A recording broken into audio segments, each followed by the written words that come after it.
So China still relies on coal for the majority of its energy production and its electricity production. And this is, I think, what's particularly challenging is that while we saw coal use decline in China through much of sort of the end of the between sort of 2015 and 2020, 2020 and 2021, we're seeing an uptick in coal consumption in China, which is, I think, really concerning given that many thought coal use had peaked in China and that was going to put China on a good pathway towards achieving broader carbon emissions reduction goals. China is, in fact, building new coal plants within its borders, even though it makes very little economic sense to do so.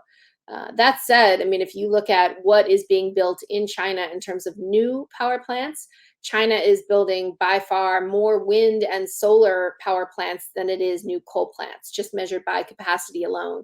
As an example, in the year 2020, China installed 70 new gigawatts of wind power and about 50 gigawatts of solar power, compared with 40 gigawatts of new coal power and less than 15 gigawatts of new hydropower dams, and even smaller for gas and nuclear. So in terms of where things are going in China, most of their new capacity is in fact powered by renewable energy.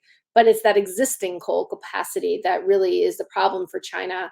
And they're going to need to think about how they're going to meet a mid-century carbon neutrality goal.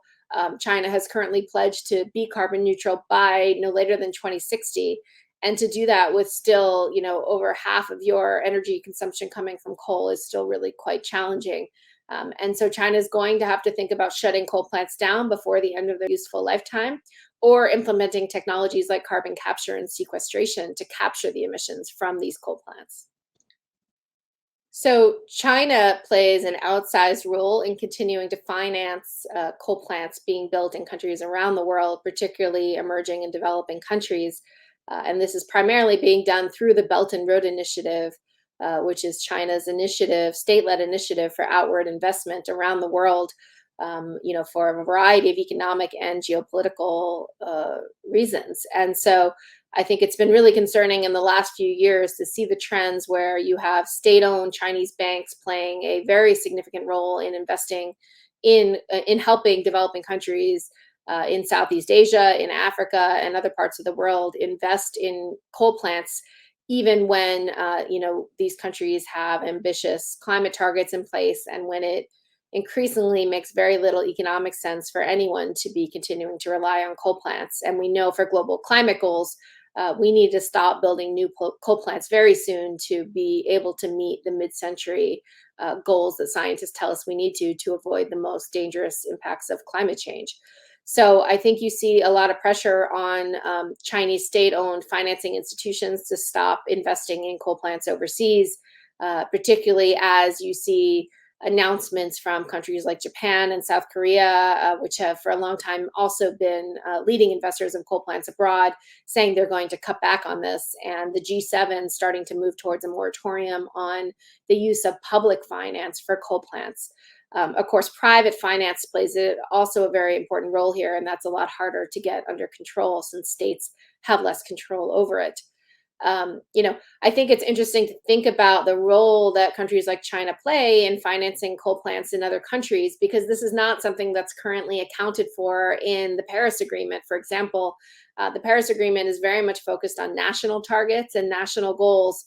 And if China stops building coal plants at home, but then keeps exporting coal technology and helping to finance coal plants in other countries, this is something that does not count against them for their greenhouse gas emissions reduction targets. This is the similar challenge when we think about global trade. And if you essentially you sit in a country like the United States and import very carbon intensive, energy intensive products into your country, your country is not essentially having to count the emissions that went into making those products, right? And so this is really, when it comes to climate change, this is a global problem. We don't really care where each molecule of CO2 is being emitted. They all have the same, essentially, effect on warming the global climate. And so this has to be a global response. It can't just be a national response. And we have to think about trade effects. We have to think about, the effects of cross-border investments.